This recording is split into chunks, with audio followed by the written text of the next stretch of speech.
There are certain moments you never see coming, moments that upend everything you thought you knew about your life, your partner, and, most importantly, yourself. Mine arrived on a perfectly ordinary evening, underscored by familiar routines and unspoken comfort. It had been a long week, but nothing seemed out of place as my girlfriend and I sat across from each other, sharing dinner in the soft glow of our apartment. The air was heavy, but not in a way I could immediately recognize. Her eyes flickered with a subtle, restless energy. I felt a tension building, like the quiet crackling before a thunderstorm.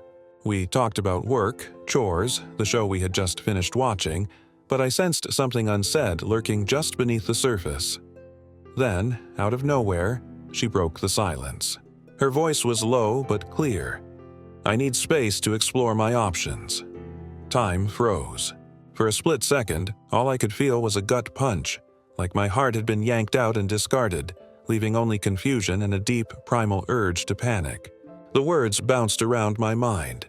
Explore my options. Was she talking about work, lifestyle, or something more personal? Of course, I knew exactly what she meant. She was talking about other people. About maybe, possibly, someone who wasn't me.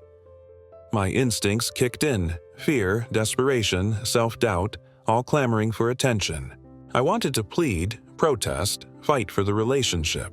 I wanted to demand an explanation, justifications, anything that would put distance between us and the possibility of loss. The urge to beg, to hold on tighter, almost won out. But in that moment, something unexpected happened. I didn't fight. I didn't chase. I didn't crumble. Instead, I looked her in the eyes and said, "Okay." The room was swallowed by silence. My reply, uncharacteristically calm, seemed to shock her more than her own announcement. I saw uncertainty flicker across her face. Maybe she had expected tears, drama, or some grand gesture to win her back. Instead, I offered space. I accepted the unknown. I let the quiet fill the room, resisting the urge to fill it with promises or arguments. It was a gamble, an act of faith in myself that I wasn't sure I had. The surprise painted across her face said it all. This wasn't how these things usually went. Inside, I was still wrestling with confusion, hurt, and 100 unanswered questions. But I held on to my calm, clinging to the belief that sometimes strength is found not in holding on, but in letting go. The next chapter had begun, not with a plea, but with a simple, resolute acceptance. The echo of those words lingered in the apartment long after our conversation ended. "I need space to explore my options." My calm response, "Okay," bounced around my head and hers as we shifted through the silent, awkward hours that followed. Despite my best efforts to project acceptance, my heart thudded with uncertainty. That night, routines changed. There was no shared Netflix binge, no comforting presence as we got ready for bed. We moved around each other quietly, careful not to disturb the fragile peace. She stared at her phone a lot more, messaging someone, though she hid the screen without really meaning to. I washed dishes with more force than was necessary, the clatter of plates breaking the hush. She kept glancing at me as if expecting me to storm out, to start an argument, to try to win her back. I didn't. I stuck to my answer, no chasing, no drama, just space. Deep down, she seemed unsure how to process such composure. On her lips lingered questions she didn't ask. Was I hurt? Was I angry? Was I just biding my time, waiting for her to come to her senses? Or did I simply not care at all? Internally, I was wrestling. The part of me that yearned for control kept screaming to reach out, text her when she left the room, analyze every move she made, fight for clarity. But every time that urge bubbled up, I reminded myself, trust, even now, is my only shot at dignity. I had made my decision. I wasn't giving up on us. I was giving her the very freedom she said she needed. The days that followed were a masterclass in restraint. She started coming home later, mentioning vague plans, just a drink with a friend. Needed to clear my head. Each excuse stung a little, volleying my mind between hope and resignation. Our boundaries, once clear, had become fuzzy. Out of nowhere, I found myself navigating our on-hold relationship as if it were a series of delicate negotiations. who would sleep where, which plans were tentative, what information we owed each other. Neither of us used the word breakup. It was simply a pause, an experiment. But every act, making separate dinners, who picked up groceries, splitting chores, felt like a referendum on what we shared. I started talking with friends, admitting what was happening, seeking support. Some called me strong. Others thought I was crazy for not fighting harder. Yet, in my quiet, I rediscovered corners of myself long neglected. There was time now for the books I'd abandoned, for old friends whose voices I hadn't heard in months. I started running again, distance increasing with each day, a personal rebellion against the waiting and wondering. All the while, she watched. Subtle shifts in her demeanor revealed more than words ever could. There were nights when she seemed on the verge of speaking, her sentences stopping short. Still, I didn't push. I meant what I said. No pressure, no ultimatums, only honesty. It was painful, but not humiliating.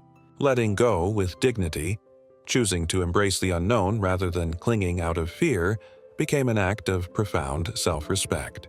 In a world that celebrates grand gestures of desperation, sometimes real courage is found in quiet confidence. This was our aftermath, not a storm of accusations and tears, but the slow unfolding of possibility, uncertainty, and newfound strength in the space between. After the shock and the initial fallout, life entered a new kind of equilibrium, a charged silence dotted with tentative steps. The decision to allow space hung in the air, testing both of us in unexpected ways. I refused to pry, to interrogate, to ask where she was going or who she was speaking to. My resolve was firm. I'd live my life honestly and authentically regardless of her explorations. Initially, the silence felt unnatural, like a tension in the bones. But I knew that if I filled it with demands or pleas, it would only feed uncertainty. Instead, I poured myself into the present. Work, hobbies, social life. For the first time in months, I cooked elaborate meals just for myself, let music fill the apartment, and carved out rituals that brought me joy. She noticed these subtle shifts. My detachment wasn't cold. It was confident and kind. I wasn't punishing her, just letting her be. Friends sometimes asked if I was okay. Strangely, I was. Uncertain, but not desperate. I held on to the hope that whatever the outcome, I wasn't losing myself. The days became weeks. I started to pick up her cues without asking. New clothes, a different perfume, nights out with friends I hadn't heard about before, stories with characters whose significance was just ambiguous enough to make me wonder. But I refused to guess. She was living her options, tasting a freedom I hadn't expected her to want. I told myself, there's dignity in trust, even if trust can be lonely.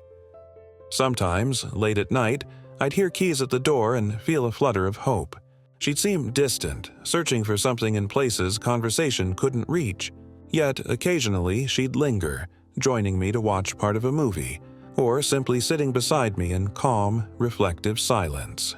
I didn't force anything, no demands to explain or define the moment. My honest routine became my anchor.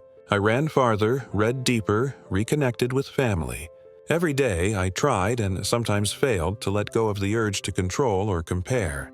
I found myself savoring the little things: sunlight on the kitchen floor, the smell of fresh laundry, reminding myself that self-worth was not an extension of her devotion, but of my own choices.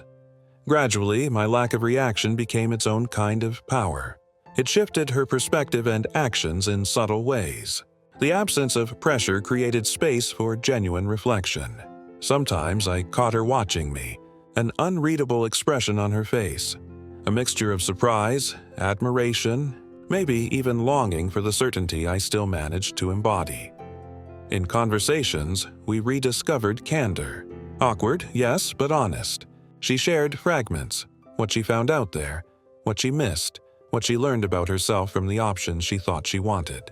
I listened, resisting the urge to critique, compare, or categorize. Bit by bit, she realized that the very thing she sought, freedom, had always existed between us. The detachment gave us both a new understanding. I became more confident. She became more honest. There was no crisis, just the slow, deliberate unfolding of two people growing individually, who might just find their way together again.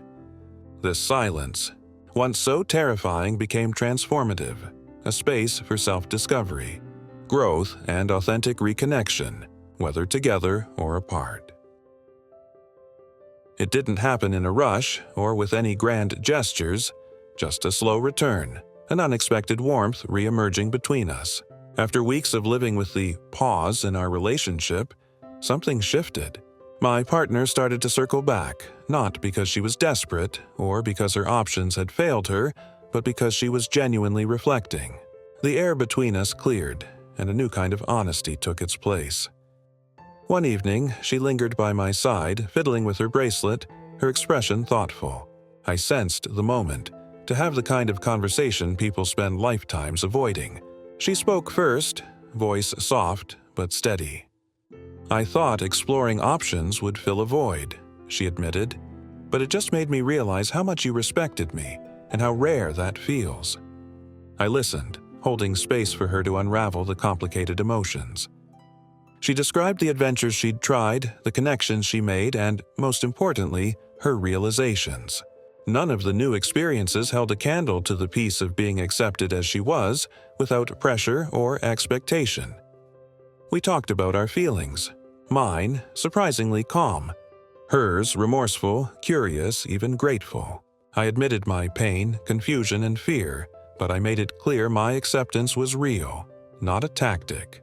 I told her I hadn't been waiting for her, just living my life earnestly, finding joy outside our partnership too. She smiled, tears pricking her eyes. "I was worried you wouldn't want me back." "But that was never the point," I replied. "You asked for space and I gave you space. Whatever you need, you should have. That's how I want to love." We talked long into the night, exploring the lessons from our time apart. She shared new boundaries she wanted, things she felt she'd lost sight of when commitment became routine. I shared my need for honest communication, a promise never to repeat our earlier silence. The unexpected outcome was not a fairy tale reconciliation, but something stronger and more authentic than before. We didn't rush back into declarations of love or plans for the future. Instead, we found a foundation built on self-respect, mutual understanding, and the deliberate choice to hold one another lightly, with faith that connection can survive, even thrive, when we loosen our grip. Our relationship wasn't fixed. It was reinvented. We agreed there would always be things we wanted to explore, both together and apart. The secret was to trust enough to let the other go without feeling like letting go was the end. The realization wasn't dramatic. It was a calm, raw honesty, the kind that only comes when you risk everything for the sake of genuine growth. Anything less wouldn't have survived the test of space. We both changed. We became individuals first, partners second. And in that space, the choice to reconnect carried more weight, more intention, than any "I'll never let you go" could have promised. Looking back, the most profound lesson I learned wasn't about winning her back or avoiding heartbreak. It was about understanding my own worth and the extraordinary power that comes from letting go with grace. Sometimes, the healthiest answer to uncertainty is not struggle, but surrender. Throughout this experience, I discovered that quiet confidence is not a passive stance. It's active, deliberate, and strong. Redefining what success means in relationships isn't about clinging the hardest or sacrificing more. It's about knowing when to release your grip and allow both people to breathe. When my girlfriend said she needed space, I let her walk, not because I didn't care, but because I trusted myself to withstand whatever came next. Trust, dignity, and boundaries matter as much as love itself. If your self-worth depends solely on another's commitment, you are forever a hostage to their choices. I found a new strength in defining myself outside the relationship, rebuilding interests and friendships, strengthening my core. We both emerged, changed by the simple power of okay. She learned that the freedom she sought was only meaningful because it was granted willingly, not wrestled for. I learned that self-respect isn't lost in heartbreak. It's found in how you navigate it. In a world obsessed with holding on, we forget the triumph in letting go. It's not the absence of care, but the highest form of respect. Trusting the path enough to know that, together or separate, you'll survive and grow. Our reconnection was made possible not by desperation, but maturity. Two people choosing each other again, not needing to. To anyone navigating a similar situation, remember, your worth is not conditional. Love can be transformative when unselfish. Heartbreak can be freeing when embraced with courage. No one can promise that letting go will always lead to reunion, but it will always return you to yourself, stronger and wiser than before. So, share your thoughts. Have you ever chosen quiet confidence at a crossroads? Did letting go reveal something unexpected about yourself or your relationship? Comment below and forge a community that celebrates dignity, resilience, and true strength. And if you ever hear those dreaded words, "I need space to explore my options," know this: maybe, just maybe, saying okay is not the end, but the start of something beautifully honest.